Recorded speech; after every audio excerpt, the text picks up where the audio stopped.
Isupk. We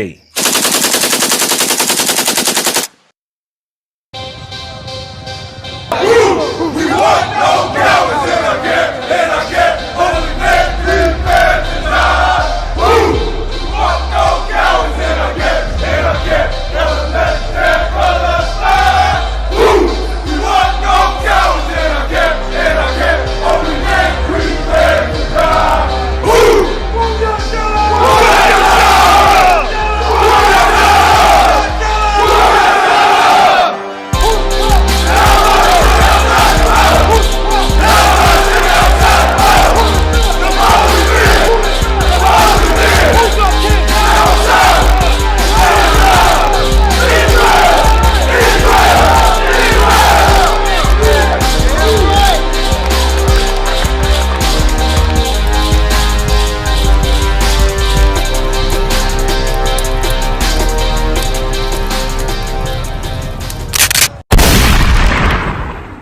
That's what you can do. You understand? That's the spirit of the law. The letter of the law is don't take his millstone. Now, of course, most of us now don't have millstones anymore, right? And we're not farmers anymore like we used to. It would be at one time a significant portion of us would be farmers to feed the people in our area. Think about having no refrigeration, no refrigerated trucks. There would be some farmer who you get your wheat from, who you get your meat from, who you get your butter from, and they'd all be right around you so that you could get that meat without it spoiling. Get that butter, that cream, whatever you were having, those eggs, without it spoiling. So we have many farmers in our nation. Now, of course, all we have is consumers in our nation. We're all people that just take from someone else who produces it, mainly the so-called white man. So how do you apply this scripture to your life right now? Don't take the man's life as collateral. Don't take something that this man needs to live. Don't do that. Everybody gets the point, right? You good here? Question, someone had their hand up in the back. Daniela, you got it. Let me get some ice for this cup, please, up for the ginger ale. Go ahead. Numbers 20, when it talks about why Moses didn't make it into the promise. Probably every week. You probably need to get the ice and the soda and the whole thing. Let them know my yuck, all right? Go ahead. About when it talks about why Moses didn't make it in the promised land. So like Numbers chapter 20, verse 8. Take the rod and gather thou the assembly together, thou and Aaron thy brother, and speak ye unto the rock before their eyes. And it shall give forth his water, and thou shalt bring forth to them water out of the rock. So thou you need a breakdown, or you have a specific question? About the rock, when it's talking about the rock giving water. It's talking about a rock, an actual rock. Don't think of rock like a rock you hold in your hand, but think of rock. You get my point? Like a big old rock that's sitting here, a rock that Moses was going to bring water out of, which was a miracle. You get my point? This is Moses when the people had no water. And they were, of course, doing what our people or any people would do naturally. When they run out of resources, they begin to get carnal and they get selfish. And in that selfishness, they begin to rebel against the man of God who provided them the very freedom that they have. They began to rebel against Moses in hunger and in thirst. So Moses, the Lord allowed Moses to bring water out of a rock. I'm fine with it. You get the point? So this is a flat miracle, like parting the Red Sea, one of the major miracles that Moses did in the name of the Most High. All right. Anything else? That's it. That's it. Someone in the back. You got one more, Oscar Rob? You want to say? Yes, go ahead. On a Daniel 11:5. Who is the king of the south, sir? Read it one more time, please. Let me get it, sir. King of the south. Okay, I remember now. For time's sake, I'll tell you, I believe it's the Persian Empire. Right? The north is the Assyrians. The south is the Persians. Am I missing something else? You know, the Greeks are in there, I believe, also. Romans too? Soccer War? I believe it's just the Greeks. He's the one that comes from the east to the west. Okay. The Greeks. I believe you're correct when you say the south is the Persians. The Persians. Go ahead and read it. Oh, sorry. I'm sorry. Sorry, sir.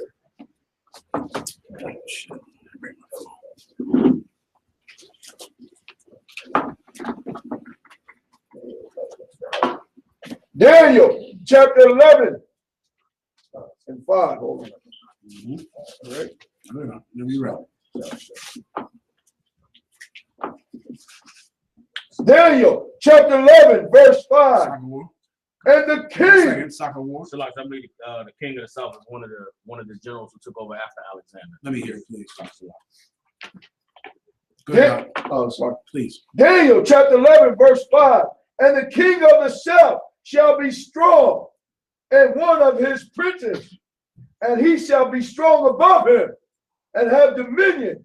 His dominion shall be a great dominion. I gotta catch up to you. You and Daniel? Yes, sir. 11 and 5, sir. Go up above it. Go up above it. Soccer war, the verse that you believe. I believe so. Verse 4. Read 4. Daniel chapter 11 verse 4. And when he shall stand up, his kingdom shall be broken and shall be divided toward the four winds of heaven, and not to his posterity, nor according to his dominion. You said 11 and 4, 4 and 11, the chapter. 11 and 4. 11 and 4. Go ahead. Keep going. Sorry. The question was in what verse? 11 and 5, sir. Who was the king? That's right. Which king was The king of the south. Okay. You might have to find this in your Bible dictionary. I can't remember it offhand, but these are the four generals. The king is talking about above is speaking about Alexander. Alexander ruled mostly the known world at that time. He ruled India. He ruled our land of Israel. He ruled Babylon. He ruled Persia. He ruled Assyria. He ruled everything at that time, right? He died. Some historians say he was poisoned in India. Some historians say the water in India is so horrible, if you drink it, you're going to die. People don't know what really killed him in India, but he died in India. When he went, he stretched his kingdom all the way to India, right? He died there. After that, his kingdom was broken up into four pieces, right? You had Ptolemy, who took over the land of Egypt. I believe Egypt would have had to been the what? The east? South sounds right. You can find all this in your Bible dictionary. The Ptolemy ruled Egypt. And he rose up the Ptolemy Empire. Famous Ptolemy family members are Cleopatra. She was a white woman who ruled Egypt because she was a descendant, the great-great-great-granddaughter of Ptolemy the Great, who went to Egypt, dressed up like an Egyptian, put the eye makeup on, the mascara, became a homosexual, and became Egyptian. All right? That was Ptolemy. Then you had, what was the cat? The cavalry, the cat who was in charge of the cavalry. Seleucid. The Seleucid Empire. I forget what you got. I have to go look at the Bible dictionary. I'll give you the names of them. Seleucid, Ptolemy. Who was the cat who ran us? That horrible Greek bastard. That one in the Apocrypha. Antiochus. Ptolemy, Seleucid, and one more. I think it begins with an L. So what is it? I can't recall that one up. You got to look that one up. I'll ask the manager only how I forget before the night is out, all right? But that's something you can find in the Bible dictionary. Those three I mentioned are definitely three of the names. Now, what you got to do is go in the Bible dictionary and look up what region they controlled of his empire. Okay? And that's that. No problem. Where we at here? We good here? Any other questions off the topic? Sorry. Let's go to the New Testament, all right?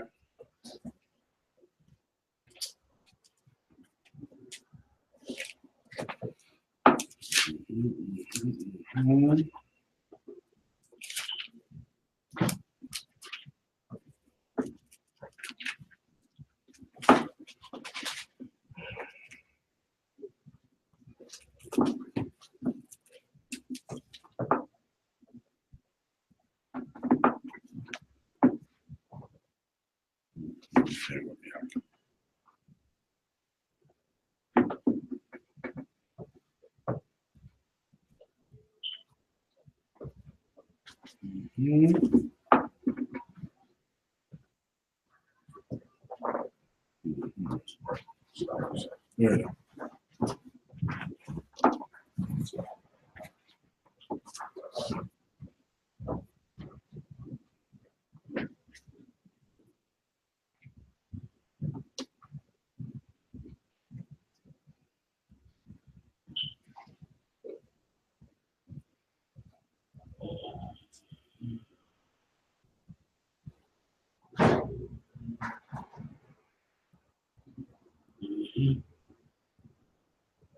Bear with me.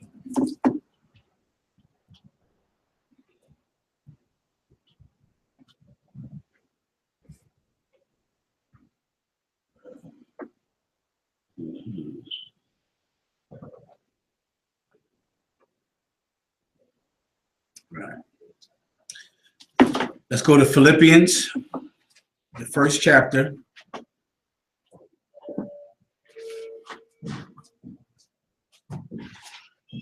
One and 27. All right, Philippians 1 and 27. Let's get it.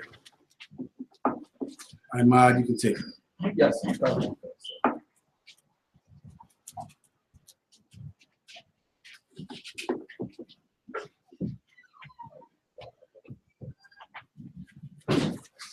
From you said on Philippians 1 and 1 and 27. 27. Got one concept.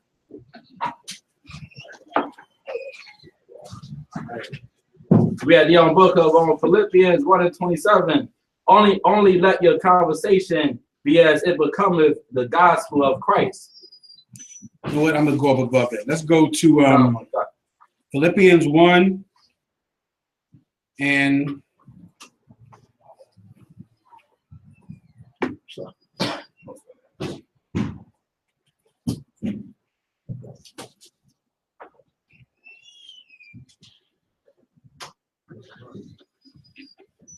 20.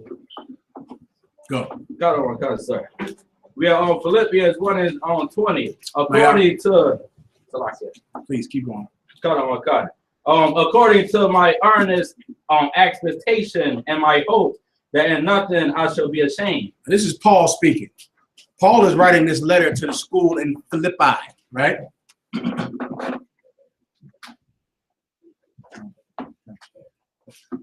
Read it one more time. Philippians 1 and 20.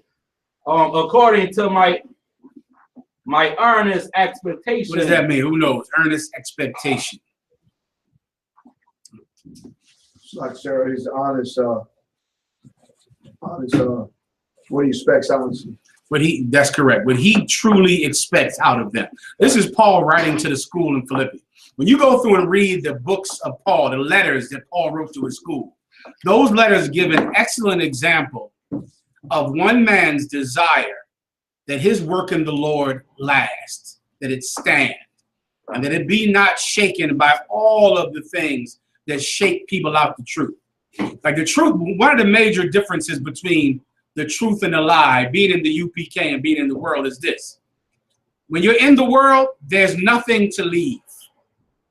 You understand? But when you're in the truth, there's always something to leave. If you're a Christian, there is no leaving it. Right? Because whether you go to church or not, you're a Christian. Right? Like, even if you never go to church, there'll be a Christmas tree in your house on December 25th. If you never go into a church. If you never go into a church, you're celebrating Thanksgiving. If you never go into a church. If you never go into a church, you're eating pork. Whether you go to church, you're eating pork, whether you don't go to church. If you're a homosexual or a lesbian, you're going to be one if you don't go to church. You're going to be one if you do go to church. If you're a thief and a liar and a criminal, you're going to be one if you don't go to church or if you do go to church. There's nothing to leave. There's nothing pulling you out of it. But when you're in the truth is like something precious that you hold in your hand that everyone is trying to smack on the ground. You understand? Everywhere you go, someone is trying to do this. And you got to hold it tight. And Paul, trying to strengthen brothers and sisters in the truth, wrote these letters because he was worried about them. He was concerned because he knew all of the devices that were out there that were trying to shake them from holding on to the truth. Everybody understands? You can read about this all through the letters of Paul. Somebody grab me some ice in the back, please. Not. Go ahead. Yes, sir. Cut on, cut. And my hope that in nothing I shall be ashamed. And what was his earnest hope? That in nothing he should be ashamed. Break that down. Please. That he's proud about what he's about to teach him. His hope, his earnest expectation is that in nothing should he be ashamed. Young man right here in the back, right here. Like I'm gonna make sure that they actually follow his teaching. And if they don't follow what? If they don't follow his teachings, then what? He would be embarrassed and ashamed. He'd be ashamed of that. He rose up these men, he rose up these sisters, and he didn't want to have to be ashamed of what they had become. Now, some of you brothers, you might not understand this now, you will understand this later. And once you grow fruit in the work of the Lord, and many of you, I look at your faces and I saw you when you were absolutely getting high. Some of you are getting high right now. And I'm going to remember what you look like right now. And I'm going to, over time, see that, oh, this brother's finally stopped getting high. I see you out. I see you off those drugs. You finally beat it. I'll see you come around more. I'll see that you are having victories over the demons in your life that you didn't have before, but now you're beginning to have them. Well, Paul wanted to look at those brothers and sisters, and he didn't want to be ashamed of them. You know what Paul didn't want? Paul didn't want a church. He didn't want that, man. You go into the Christian church, all of you have been in there before in some way, and you know what a shameful place it is. It's a place that really, you just can't talk about what's happening in there, and that's the only way you can keep respecting that place, by just ignoring it. And some of you, if you heard the phone calls I get about what goes on in that Christian church, it'll turn you away. To hear about the child molestation, my God. I mean, horrible child molestation. So much so that when the pastor, some sister called me out and she said that the pastor was, her stepfather made a pass on her, tried to have sex with her. He's a pastor. Some cat she called father her whole life. And of course, her mother was poor and in the projects, and that's always the way it is. Those pastors know how, they know what woman to try, what child to try. You understand? Like if you that mother that's poor and down, that pastor sees your mother and comes to get that child. Right. You understand? Like any predator, he sees that your mom needs money, and your mom has to come to the church for help with her light bill and with her gas bill, and she sees that your mom needs help, and then of course the pastor offers to be a guiding force in the daughter's life, right, and to help the daughter and to help the son, knowing that when you go tell, your mother is going to do what this sister's mother did. She said she went and told her mother at the dinner table, and her mother and her aunt were both in the room, and they both just dropped their head down. And she's looking at them like, he tried to have sex with me, and they both just dropped their head. The cat walked out the room, and finally she went to the mom and said, why didn't you do anything? And they said, until he came around, we was in the projects. We didn't have anything. We just can't afford to kick him out. And they said that to that girl, and of course it ruined the whole girl's life. She became a lesbian for years and did every horrible thing. What choice did she have? You understand? That's the Christian church. The Christian church is a absolutely shameful place. It's a place of every horrible deed. No one talks about it, because if you did talk about it, you would be ashamed to associate yourself with that place. Look at what it did to the black community. Look at what it did to our neighborhood, to our businesses. Look at what their education did to us. Look at that school system that they protested for you to get into. They protested for you to get into that public school that you got shot in and that you dropped out of immediately, because you know if you go there past the 9th grade, you're dying. Going to school is like you're saying, well, either I'm going to die or I'm going to drop out of school or I'm getting killed. Well, the Christians told your mother and father to force their way into that school. It's a shameful place. Paul didn't want to be ashamed of his work, man. And what do you need to not be ashamed? First, you need to sincerely and truly have a desire for righteousness, for the place to actually be a good and decent place with good and decent people. You got to be sincere about it, man. That's step one that's wrong with the Christian church. They're not sincere about their desire to even have a righteous place. That's not why they're in it. They're not in it for that.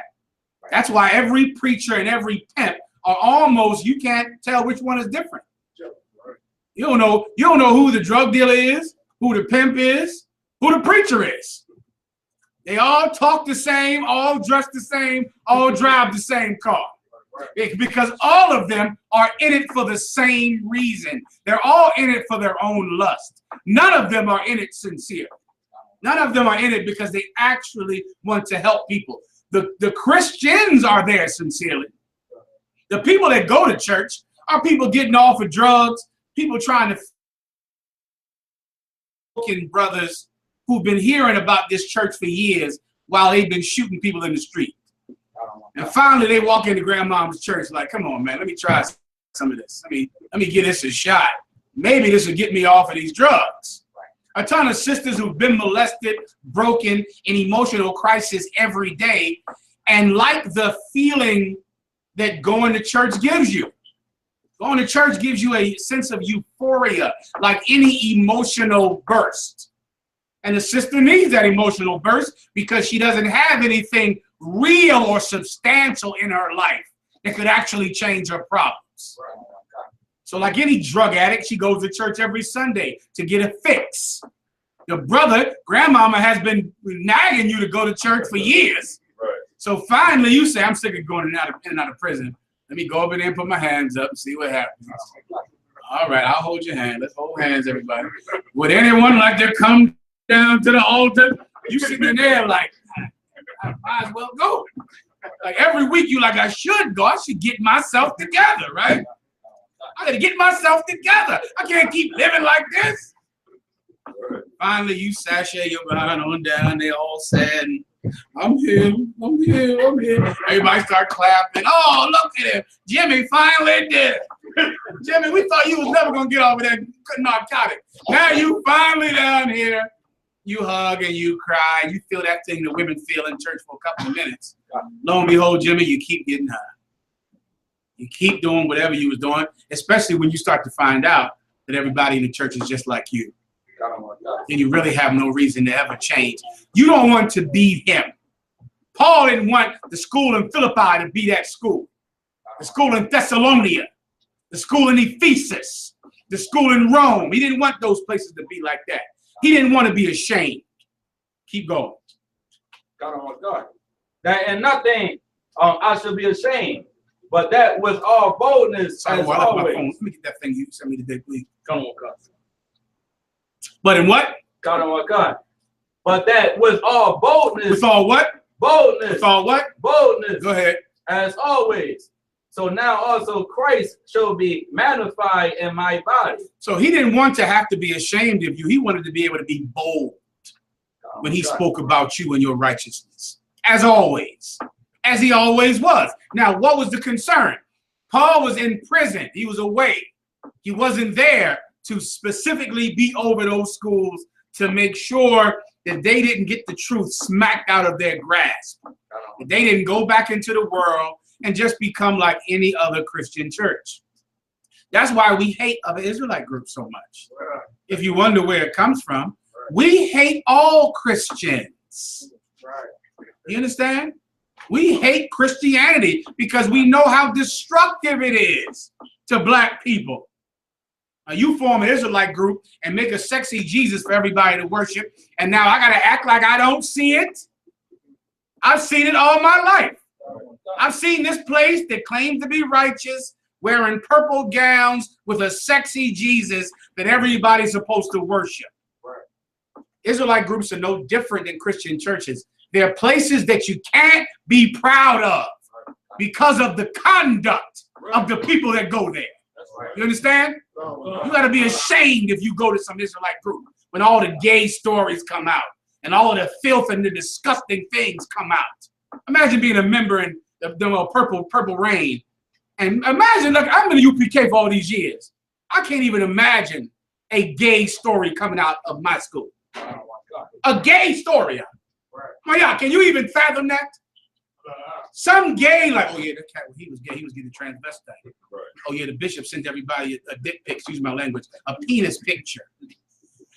Can you imagine being in that place, Isaac? My Isaac.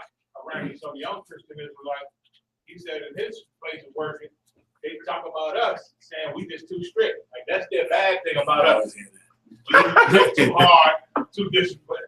They think we just killers. They think we somebody just is gonna. You walk in the door, we punch you in the face. They think if you're a woman, we just smack. We take a woman, punch her in the face 3 times, sit on that side of the room. If you a brother, we'd be like, all right, brother, your turn to punch that woman in the face. We'll punch her 3 times. They think we just killers straight out of jail. They think we bust y'all in from the prison. Y'all go to prison at night. Y'all come here for class during the day. Soccer war. I heard the term Orthodox Israelite. That's a new one. I never heard of that one. Some sister called me from the GOCC, in the GOCC, if you know what that is. She said that she went out, she joined the GOCC, went in there, married some fool in there, got pregnant. He demanded that she get an abortion. Now she in the GOCC, she like, I can't get no abortion. He like, listen, I got another woman, and I should have never had sex with you. She said, but we believe in having multiple wives. This was the woman said. He said, no, but when I had sex with you, I shouldn't have did that. That God didn't want that. So you got to have an abortion. She refused to have the abortion. And then later, she kept saying, no, I'm not having an abortion. This is why she said she's not going to have the abortion.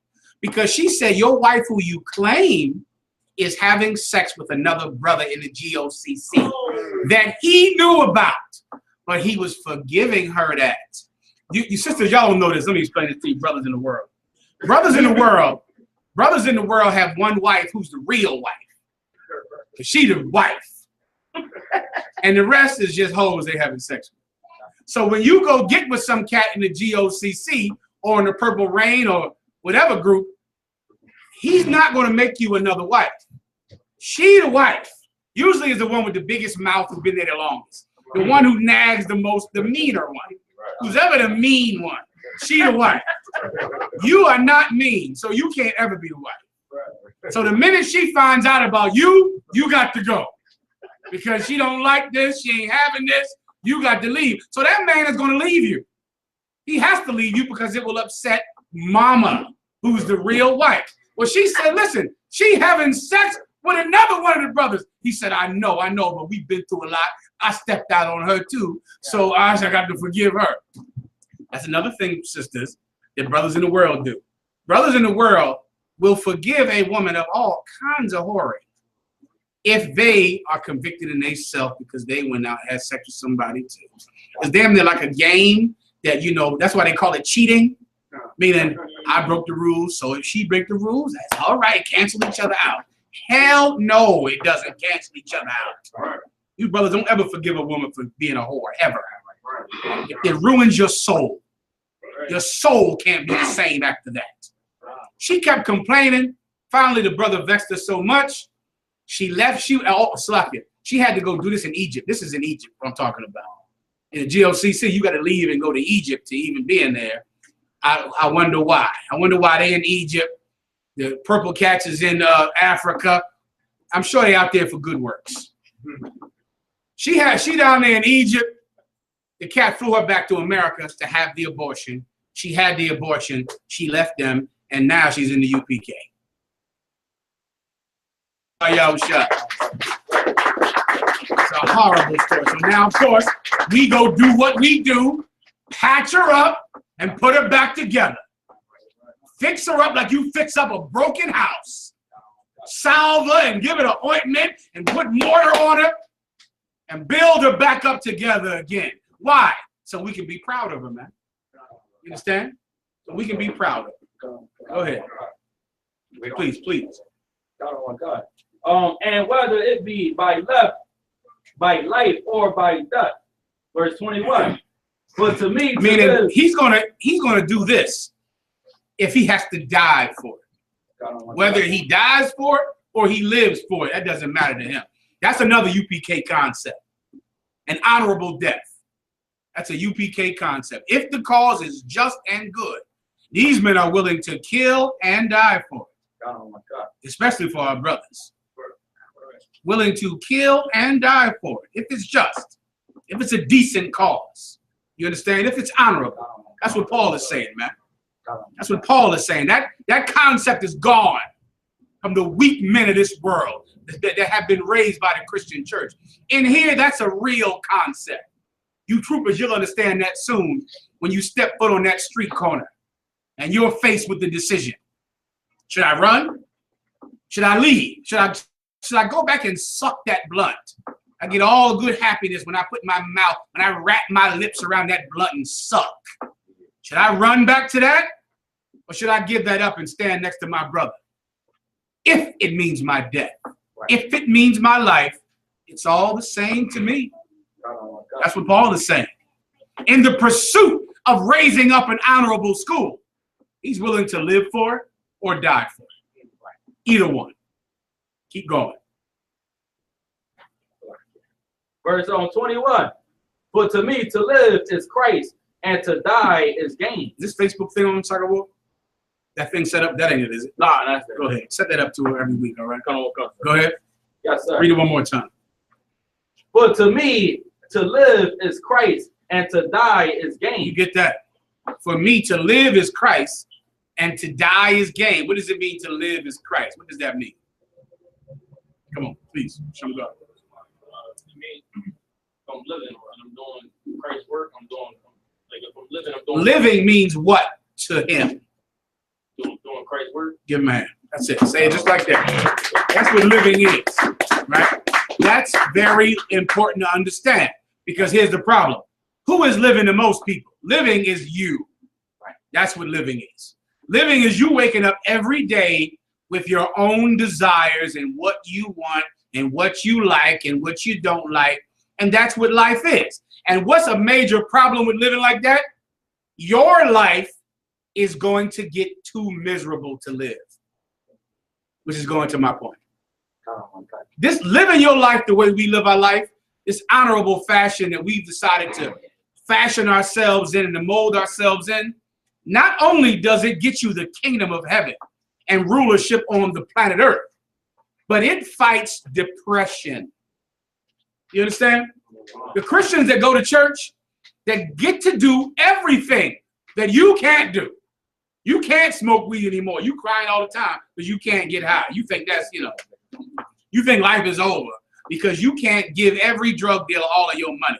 And I think I told y'all in here to start giving your drug dealer money to the school. If you used to give money to a drug dealer, donate that money to the school, every penny. Whatever your budget was, whatever your dope budget was, what is it usually, Haas? It's usually like 20 a week, because that's old school. That's too old. Damn. That's that. Desire will look at me like, what? What is it? It's like about 100 a week, 700 a week. Weed is like $20 a blunt now. Weed is $20 a blunt? That was 4 blunts. How much was how much you get for a 4? How much did you get for a whole for 20? Like, 20 a blunt. Brother, you done made this white man rich and drug dealers rich in his place. You done made America rich. Well, this is what you do. Give $100 a month to the school. That's what you do. Donate it over. So now guess what? You don't have the money to get high. Do that your first 6 months in the truth. When you still struggling, like, I should just go buy some weed. My cousin got some weed. I should just, cousins is the worst people in the world, cousins. Ain't nobody, only thing worse than cousins is uncles. Right? You know he got weed, you tempted with buying it. Donate it. Now it's gone. Don't act like you don't have it. You've had it your whole life, haven't you? You've had $100 a month to donate to self-destruction since you were, what, 11? Well, donate that cash to the school. I want to see it start coming. You know I'm not joking. I want to see it come in. I want to say, okay, these people are about getting rid of drugs. They about getting off of drugs, these people right here. I want to see your commitment to change. Give away the cash that you would squander on your own destruction. Burn it. Get rid of it.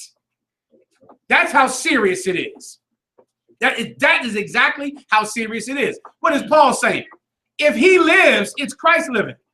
Because his life ain't just his life, his peon, stupid life that you think is so important to you.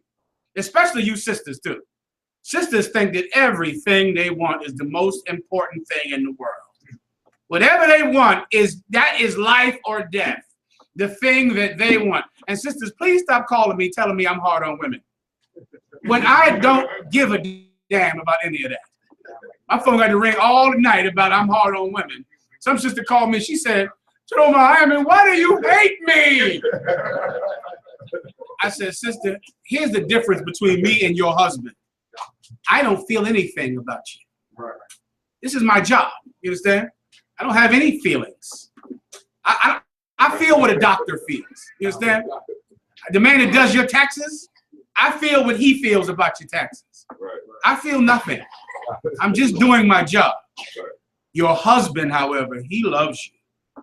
He aches for you and he cries for you. And he mourns for you and he wishes you would be better. And he wishes you would calm the hell down. He wishes you could control yourself. Me, I do my job and I hang up and I move on to somebody else. You get the point? It's your obligation to change your life. Don't think that every thought you have is the most important thought in the world. Every word you think in your mind must be said. It must be heard. Anything you don't like is the evilest thing alive, especially this. Don't think your own pain is the biggest pain on the earth. You know what happens then? Then you stop caring about anybody else's pain. Their pain means nothing to you. Because my pain, what happened to me, and how I feel. This is the worst thing that ever happened in the earth. Somebody like that can hurt a lot of people and never know it. To live is Christ. That's how you want to live if you want to stay in here. You want to have your life not be yours, but be his. And you know all the precepts that I'm talking about. To live is Christ. Go ahead. Verse 21. We are on verse 22. So No sweat. but if I live in the flesh, this is the fruit of my labor. No, to live is Christ. Go ahead. Yet what I shall choose To live is Christ. The end of 21, brother. Bible said, want me to take it? Please. And to die is gain. And to die is gain. You get that. And to die is gain. If you live in Christ's life. You doing what he wants, living for him. Eating what he says to eat. Going where he says to go. Wearing what he said to wear. Feeling. Only allowing yourself to think or feel what he says you're allowed to think or feel. That's being alive. And to die is gain. If you die, it's gain for you. Why? Because the dead in Christ shall rise first. If you give your life for Christ, even better. Even better. Let alone Paul. What was Paul going through at this time? Paul was in prison. He was in prison suffering and hurting for the work of Christ. In jail, had been beaten, fought. They had to lower him out of the city in a damn basket over a damn wall. He was living in hell. You think you suffering because your job said you got to cut your beard or some garbage, some nonsense that you going through. You think is the worst thing ever. A woman, oh, he got another woman. Oh my God. Paul had to get lowered in a basket over a wall before they killed him for the truth. Think about what he was going through. To die is gain. To die would mean what? It's over. You understand? All of this trouble, all of this pain is finally through. How many people think that? A lot of people. And they ain't thinking it for the work of the Lord. They thinking it because the life that they built for themselves is unlivable. You understand? The life that they've constructed is absolutely unlivable. To wake up every day, they need $100 a month in drugs just to get through it. They need the pills and the weed and the alcoholism and the illicit sex. And forget about this internet. My God, the thing y'all calling me with this internet, y'all doing this. I mean, I damn near can't mention it with this esports. I learned about something called esports, I never heard of. Well, they're not on there just doing video games. Esports is supposed to be about playing video games. Sister called me and said she found some girl on there putting the whole joystick. I don't know if it was this one or this one, but she was not doing something wrong with that thing on the esports. I'm thinking, well, was it the Jones? It was a big old one like this, like a damn slot machine she's doing to herself with. But she's doing this one with on the esports, showing the earth a child. A child. Now you live in that kind of life, and imagine what the kind of life that child lives. You just want to die. You'd rather die. Well, Paul was in the truth, and he lived for those brothers and those sisters. And if he was going to live, it was going to be for Christ. And if he died, it was better, because then the suffering that he went through in righteousness could be over. Now imagine the kind of suffering people in the world go through for an evil thing. They suffer every day, and they all want to die. Well, Paul said, if I die, hell is gain for me. If I live, I'm going to live for Christ. Keep going. But if I live in the flesh, Now listen to this carefully. this is the fruit of my labor. Read that again. But if I live in the flesh, this is the fruit of my labor. Read it again. But if I live in the flesh, this is the fruit of my labor. Being in the truth, being a member of the Israelite school of UPK, it profits you in so many ways. And here's another way.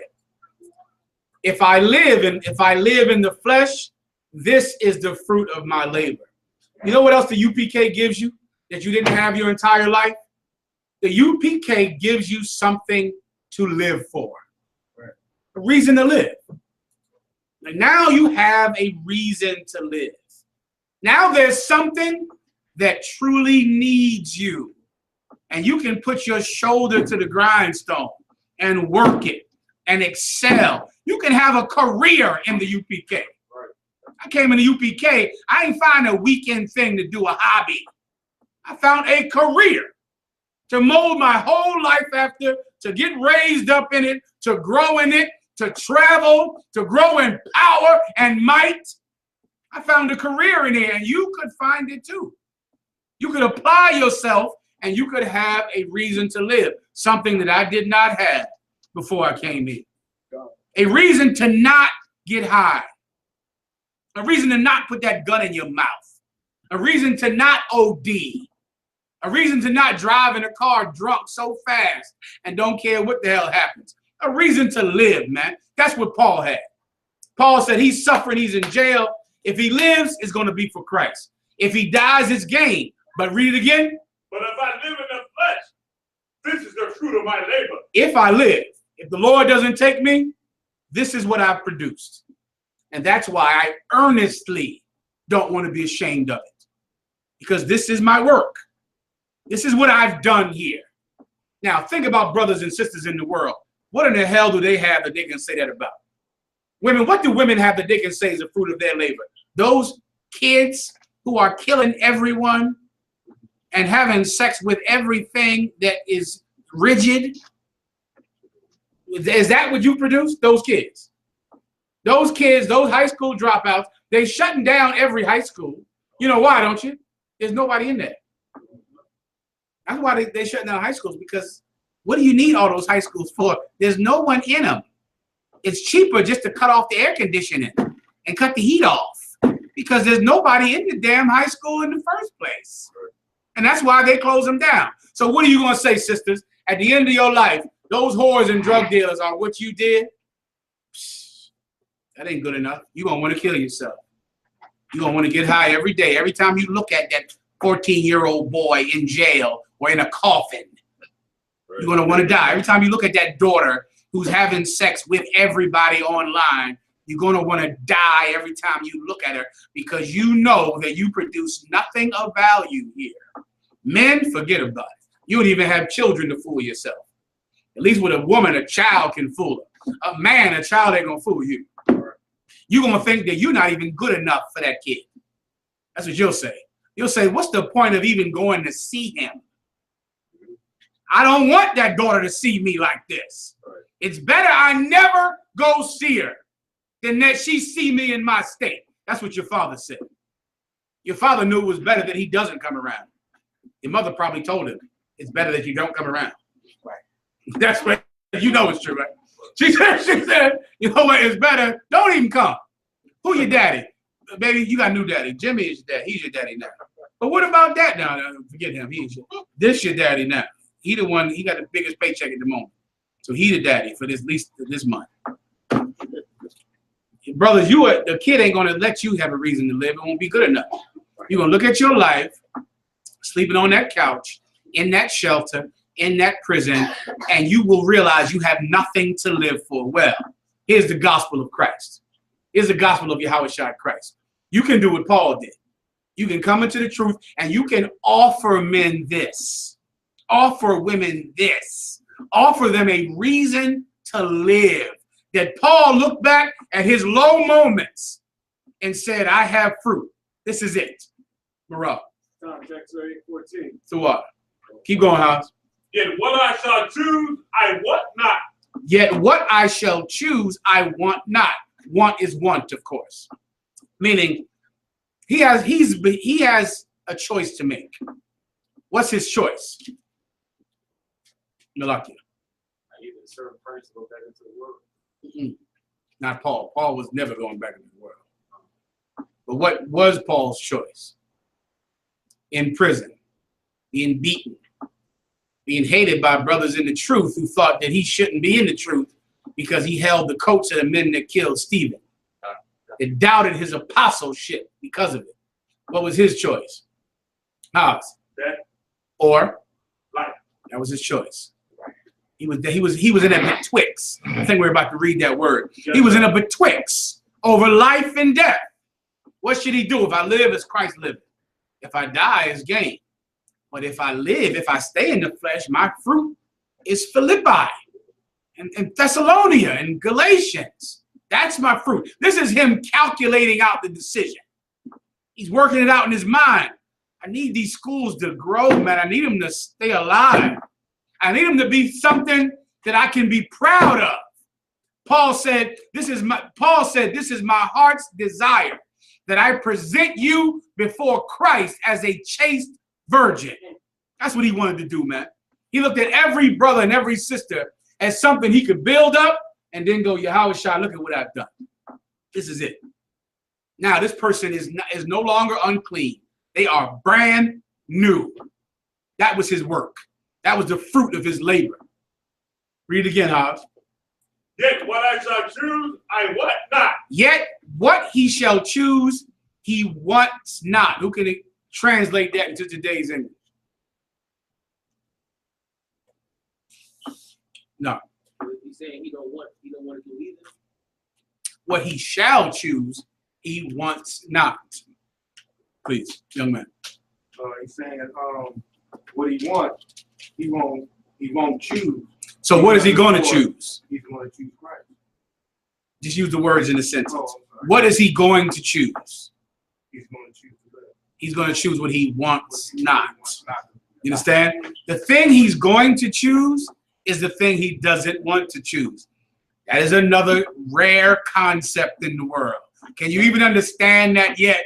It's hard when you're young in the truth to understand choosing something that you absolutely do not want.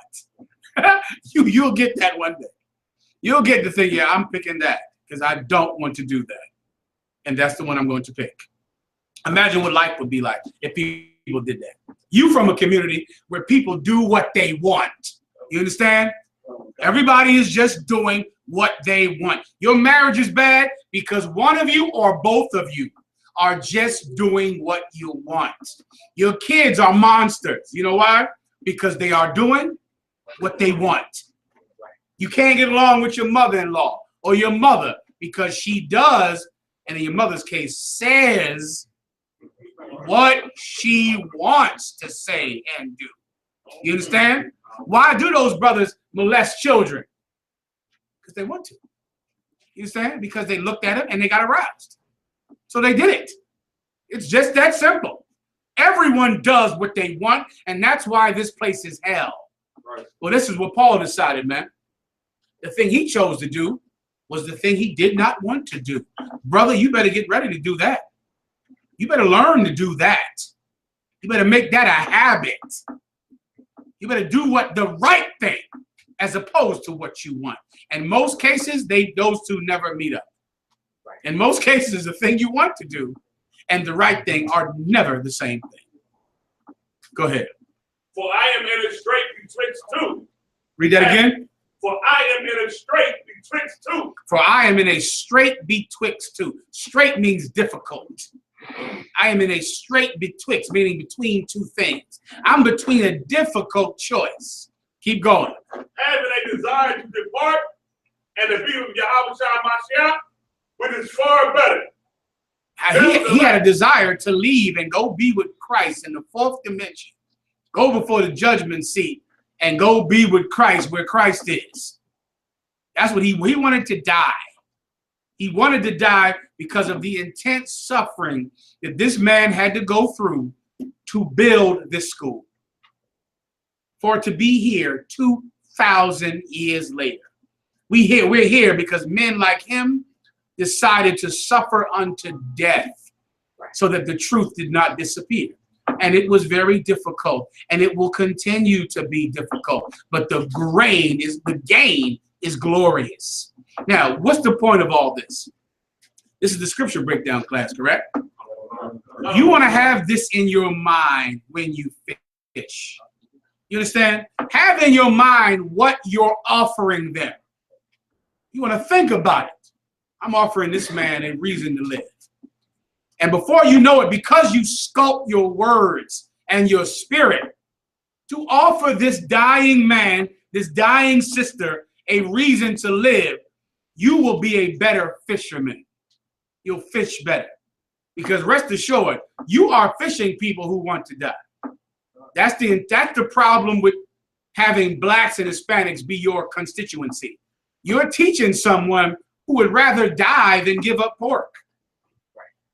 How many you know this already? You tell them the high blood pressure, heart disease, diabetes, so what? Who gives a damn? They want to do it. Grandmama did it. They'd rather die. Trying to make them give up pills and drugs. Brother called me this week. He's going to do a conference, a brother in Syracuse. Also, Captain Soccer War. Give him a hand.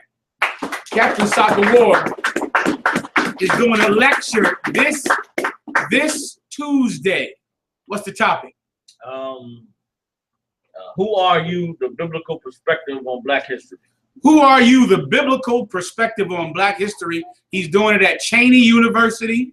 Where is it at? Cheney University up there. They're bringing Captain Soccer War up there to speak to the brothers up there. General Mayak went there. I think, General Mayak, did you get every girl pregnant up there, or was it some that you didn't? A couple. Half of it. Only half. He only claiming half of them. Go ahead. Captain. Officer not going up there to the Cheney University. He working on getting the other half pregnant. They're going up there to the Cheney University to do a lecture on, say it again, Soccer War. Who are you? The biblical perspective on Black history. That's what you want. Who are you? Now think about what he's offering brothers. I mean, that's an amazing thing to know who you are. It's, life-changing to realize who you are. You want this in your head as you go to do it. You want to know what you're offering them. You want to realize who you're talking to, the state they're in. You ain't talking to, white people from a middle-class home. You're talking to people who are 1 foot in the grave, all of them. And you're offering them a reason to live. Everybody understands? Keep going. Send me right here, Marab, please. Having a desire to depart and to be with Mashiach, which is far better. He wanted to die. He wanted to die. He looked at it and he said, you know what? I know which one I want, to die. Why would I sit in this prison another day? For what? For what? Why would I be hated of the Pharisee and the Sadducee, hated of the brothers in the school in Jerusalem? Because I'm out teaching Puerto Ricans. I'm out teaching Mexicans. I'm out teaching Gadites, North American Indians, and the tribe of Judah hates me for it. He said, man, listen, I would rather just die than go through this more. That was his choice. That's what he wanted to do. Keep going. Nevertheless. Read that again. Nevertheless. Read it again. Nevertheless. Go ahead. To abide in the flesh is more needful for you. Read that again. Nevertheless, to abide in the flesh is more needful for you. Who can translate that? Give me a sister to translate that. Come on, give it a shot. Nevertheless, to abide in the flesh is more needful for you. Sister right here with the glasses. What does that mean? Just translate that. Nevertheless, to abide in the flesh is more needful for you. What does, if you were to translate that into today's English, what might you say? Take your time, no problem. Let's get another sister right up here with the yellow one in the front.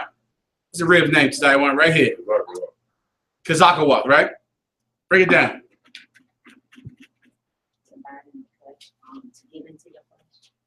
To abide, what does the word abide mean? To be here. Stay. Yeah, to stay. To stay in the flesh, nevertheless, is like even though. Meaning even though he what? Even though he wants to die, nevertheless, even though he wants to die, to abide, to stay in the flesh, Haas? It's more needful for you. To Zion. Man, like it, even though he wants to die, it's better that he stays alive. Why is it better that he stay alive? Because I got you out 1 second. Because it's saying that he's more needed here, being here. You are right. You coming around the corner. How's that young? Even though he wants to die, he knows that he needs to be here for everybody else. Give him a hand.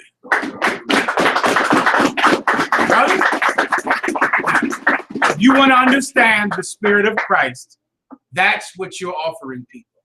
He would like to die. It would be better for him. But it's better for you that he lived. And that's why he decided to live. That's One West.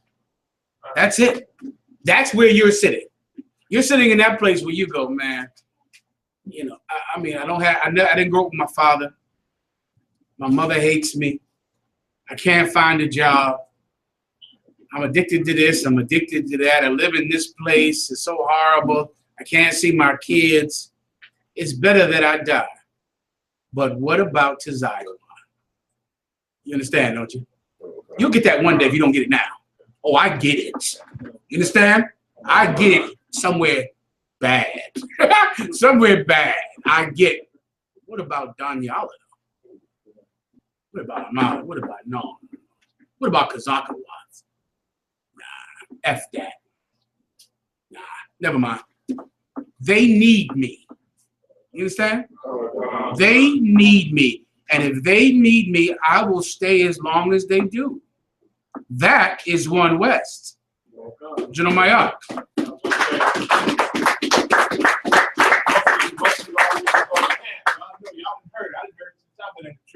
We could be anywhere today.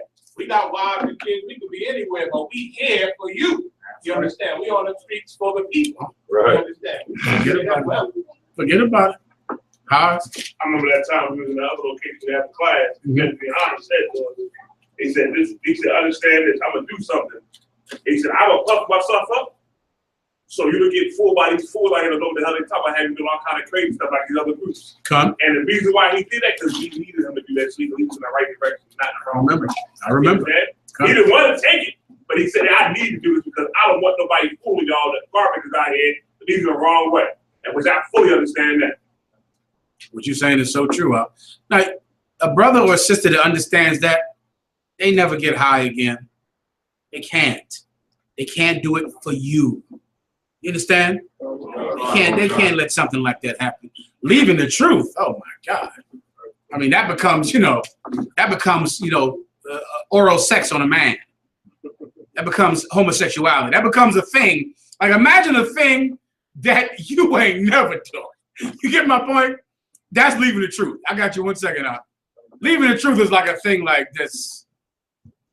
Never, under any circumstance, no matter what. There's no situation that could ever cause it. Why? For them. For my brothers, man. For them. Now, you give that to a brother. He doesn't pop pills anymore, man. Right. He can't. He can't pop pills. He can't molest children. He can't rape women. He can't lie. He can't steal. He can't live his life in a dishonorable way because it affects his brothers in a negative way if he does something like that. You understand? All right, the hand up. Keep going. Also, Soccer, I'm gonna get that history for you in 1 second. All right. No sweat. No sweat. Any questions off this topic? Go ahead. Give me a quick breakdown on the Dead Sea Scrolls. Quick breakdown. Dead Sea Scrolls. I think it was 1948. You can double check the dates for me, right? They're doing an excavation around the Qumran caves, right? And they find clay jars. They open up these clay jars and they find the oldest transcript of the Bible ever in history. That's the Dead Sea Scrolls. The Apocrypha is in the Dead Sea Scrolls. Get my point? They pull it out. The Apocrypha is part of the Bible in the Dead Sea Scrolls. You can look this up. Look up Dead Sea Scroll in your Zondervan Bible Dictionary. The Dead Sea Scroll is written in Hebrew. All right? It's the oldest Hebrew translation of the Bible. When I say Hebrew, I mean the Old Testament. The New Testament written in Greek. Is this the city where someone asked me about in the New Testament when the apostles were called Christians?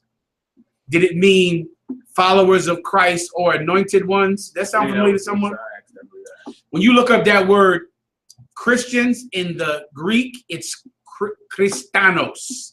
Christanos means followers of Christ. So it didn't mean they were anointed. It meant they followed Christ, all right? That's what they were called in the book of Acts, all right? Just to jog my memory, okay? Nah. What's the Illuminati?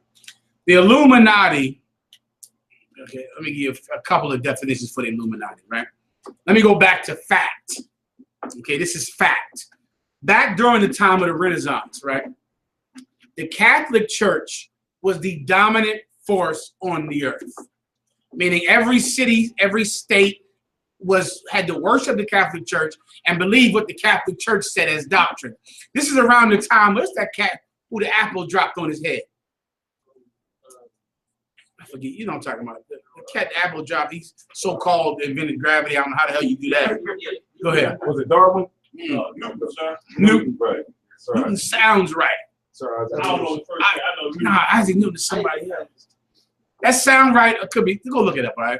The point is, all them smarty art cats back then, the white people, right? They are making a ton of inventions and, theories back at that time during the 1600s. And they wanted to come against the Catholic Church, mainly about the earth being the center of the universe.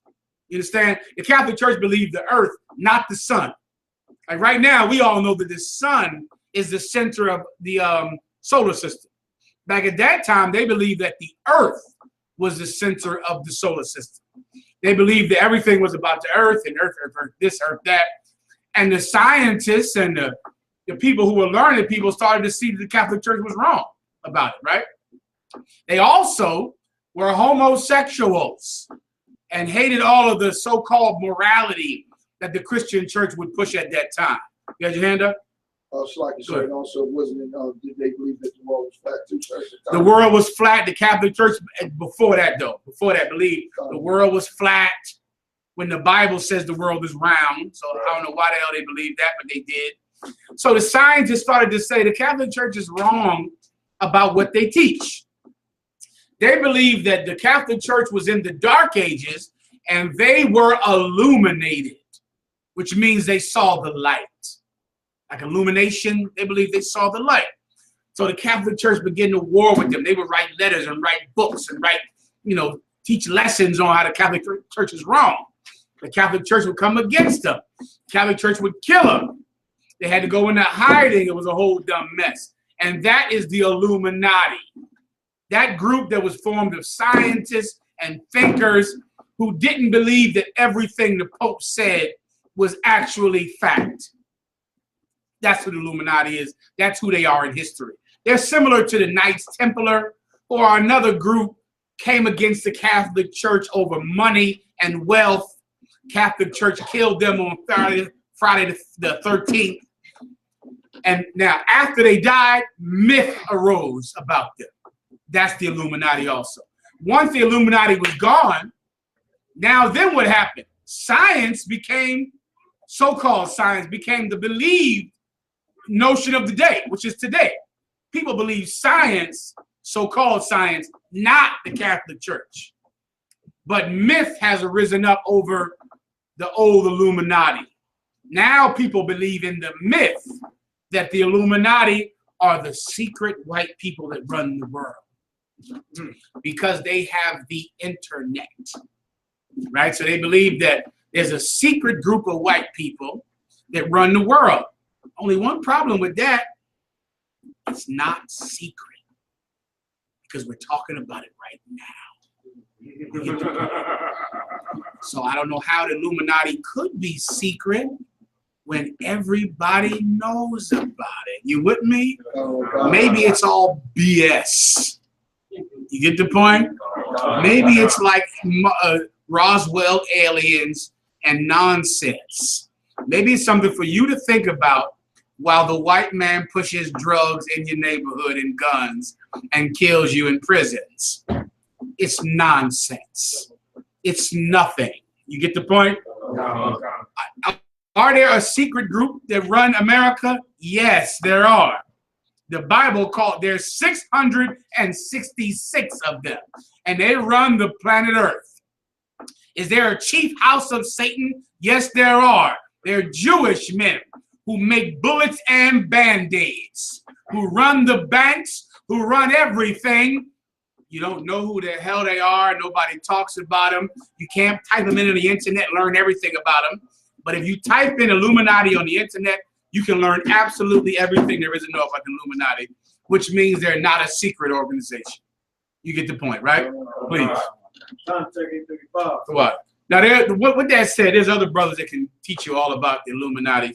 Me, I don't even respect it. So you got to ask somebody that does, because I don't even respect that type of stuff, all right? But other brothers can go in there to you and talk about all the Illumination, Illuminati, and aliens, and everything that's on the internet, all right?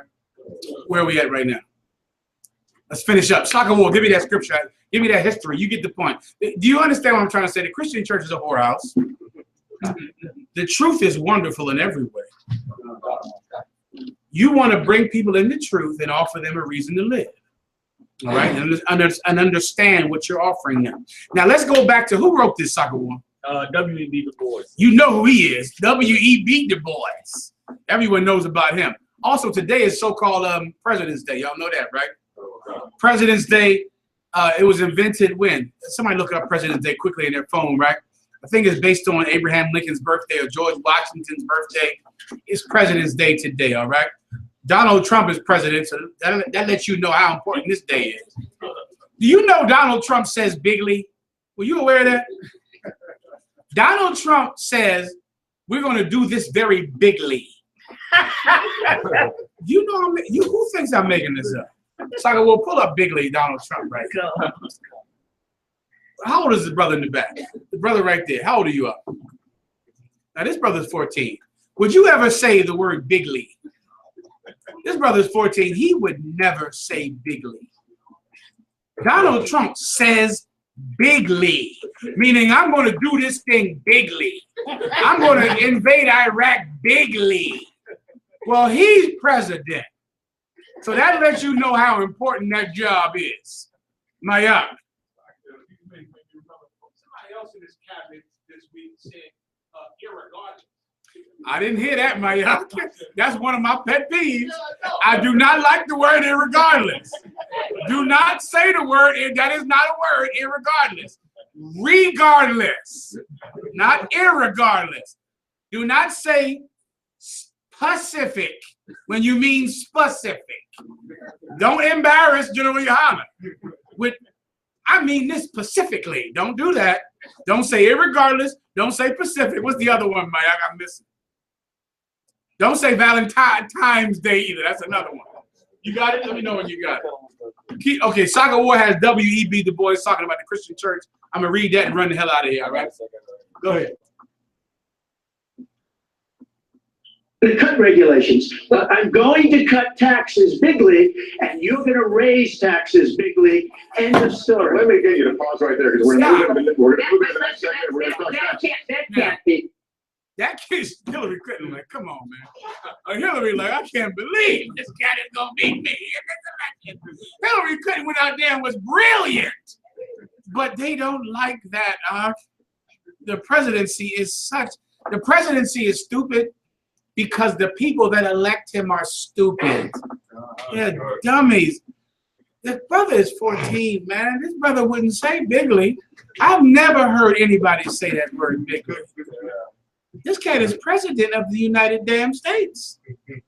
It's enough to scare you, damn near. It's enough to make you think, well, maybe he's gonna just push the button by mistake. Just kill us all. Like if you didn't want Christ to come back, you'd be like, I don't know about this cat. I got me a little worried. Might just play this. We got this the bigly button. Push the button bigly. Well, he president this President's Day, so there you go. All right. So Saga War, W.E.B. Du Bois. W.E.B. Du Bois wrote a paper to white people to try to explain the black condition. When was this Saga War? God, this is 1890. He's trying to explain the black condition back then and what goes on with black people and writing it to white people back then.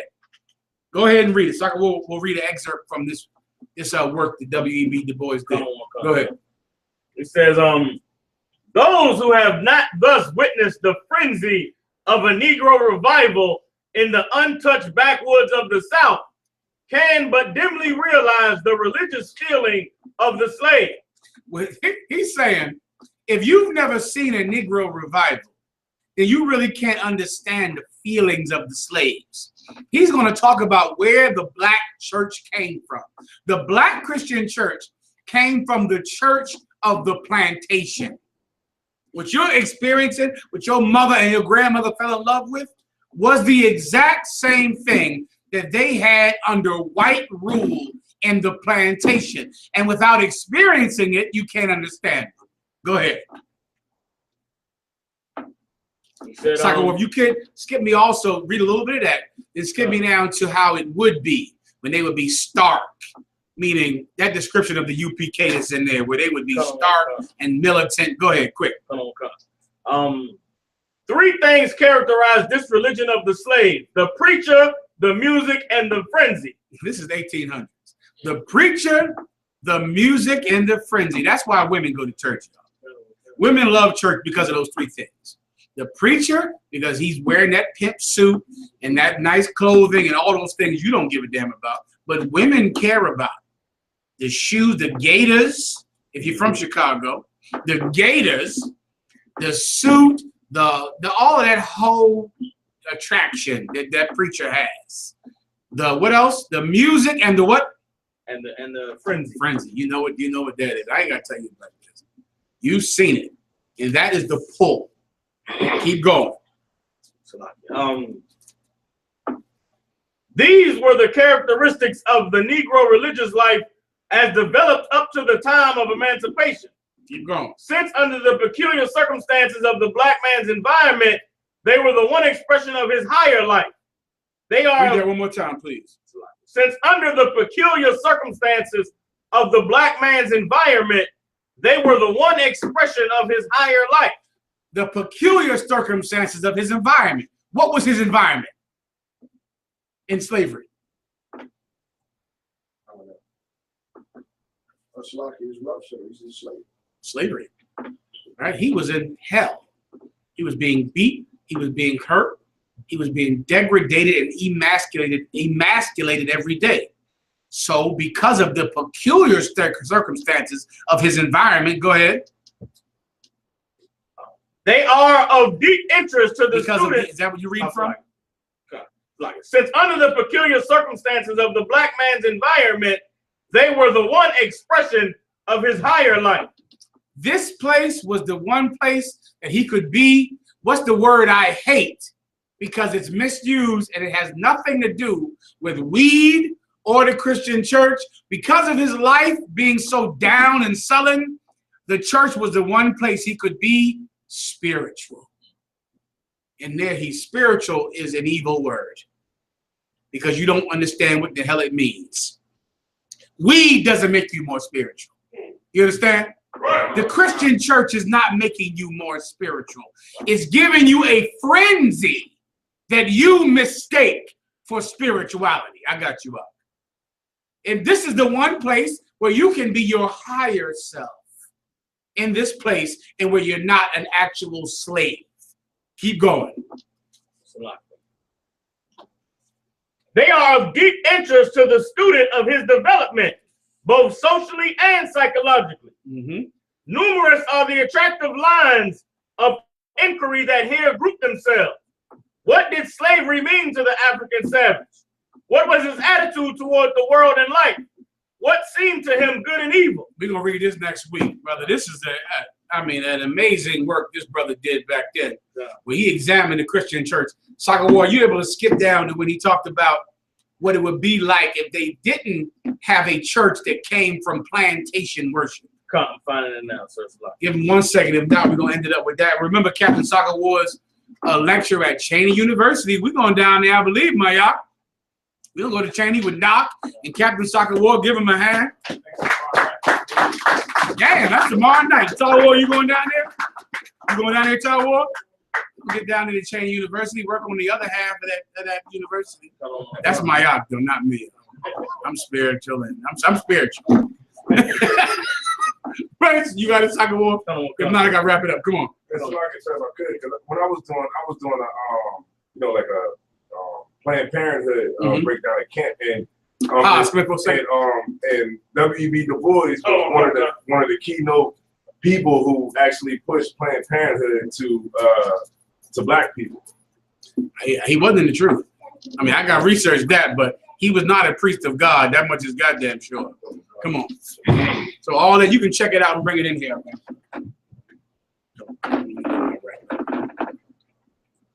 So. Go ahead, you can find Soccer War. No, okay. With the beginning of the abolition movement and the gradual growth of a class of free Negroes came a change. So now, Negroes got free. They got free. The abolitionist movement came up, and now they're beginning a movement to change from the plantation church service. Keep going. We often neglect the influence of the freedman before the war because of the paucity of his numbers and the small weight he had in the history of the nation. These men were so few. So we often forget about how free men would worship God after slavery because it was so few of them. There's still so few. But these men were free, and they worshiped God in a different fashion than the slave did.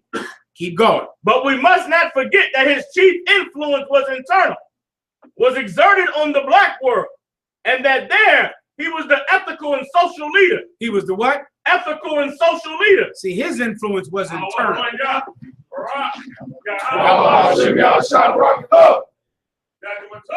You read that again?